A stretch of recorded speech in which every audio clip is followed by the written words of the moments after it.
मंडळी, सध्याचं जग हे इलेक्ट्रॉनिक झालेलं आहे. आता आजकाल सगळ्या वस्तू या इलेक्ट्रॉनिक येत आहेत. मग त्यामध्ये एस टी महामंडळ तरी कसं मागं राहील?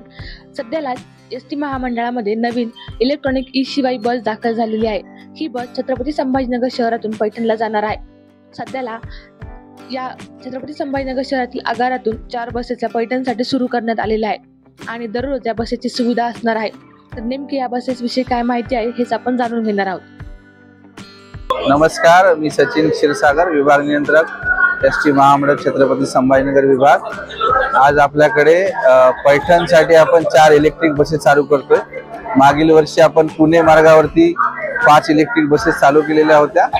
आज आपण आपल्या जिल्हा अंतर्गत ज्या शटल सेवा आहेत त्या मार्गावरती आज आपण एक स्टॉप इलेक्ट्रिक बस चालू करतोय पैठण मार्गावरती. पैठण मार्गावरती ही वातानुकूलित सेवा आहे आणि सर्व प्रवाशांनी त्याचा लाभ घ्यावा. हो, आपल्याकडे आता आपण 24 बसेस आलेले आहेत. त्यापैकी 4 बसेस आपण आज पैठण मार्गावर चालू करतोय आणि 20 उर्वरित बसेस तांत्रिक बाबी तपासून आपण येणाऱ्या आठवड्यामध्ये जिल्हा अंतर्गत सर्व मार्गावरती सुरू करणार आहोत. नागरिकांना हेच आव्हान आहे की आपण जास्तीत जास्त संख्येने या प्रवासी सेवेचा लाभ घ्यावा. माझ्या हस्ते उद्घाटन झालं, मला छान वाटलं. मी चालले होते पहिले, पण ती माझी बस गेली, मी थांबले होते. मग मला म्हणजे बस पण छान आहे. हा, याचा म्हणजे दूर वगैरे काही होत नाही. मी पैठण, मला शेवगाव जायचंय, पण मग पैठणहून जावं लागतं ना, पैठण पर्यंत चालले. संभाजीनगर ते पैठण हा माझा डेलीचा रूट आहे, पण काही कारणास्तव कधी कधी बस मिस होतात.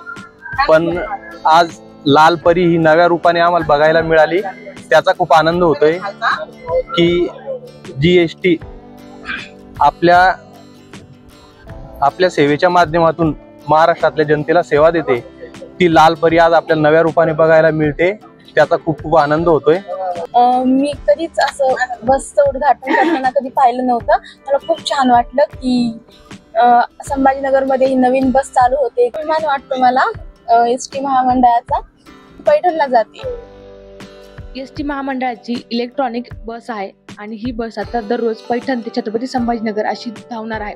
त्यासोबतच ही पूर्ण AC बस असणार आहे आणि त्यासोबतच या बसचं जे भाडं असणार आहे ते शिवशाही बस सारखंच असणार आहे. त्यासोबत ज्या सवलती आहेत त्या देखील सर्व लागू होणार आहेत.